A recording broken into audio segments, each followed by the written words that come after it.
Out of Virginia. Kaylee?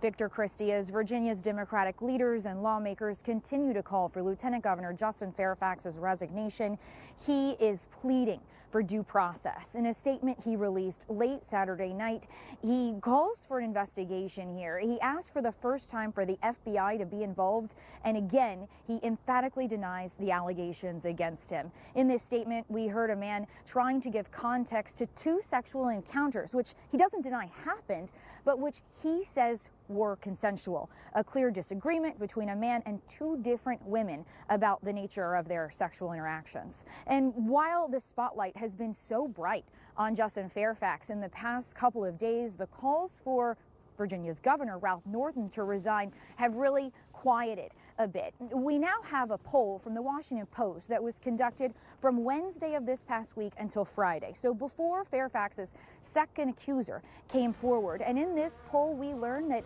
Virginians are deadlocked in the question of whether or not their governor should step down in the face of admitting to racially charged behavior in his past, admitting to wearing blackface when he was a college student. 47 to 47%. Virginia residents really are torn on that question. But what's most interesting is when you break that number down further, he has incredibly high support among African American voters in the Commonwealth. They supported him 58% to 37%. That's 58% of African Americans polled in favor of Ralph Northam continuing to serve as the governor of the Commonwealth, while white voters polled were much more evenly split. As the Washington Post wrote, this survey is a snapshot of the competing and sometimes conflicting emotions in a state with a complicated 400-year history of racial division.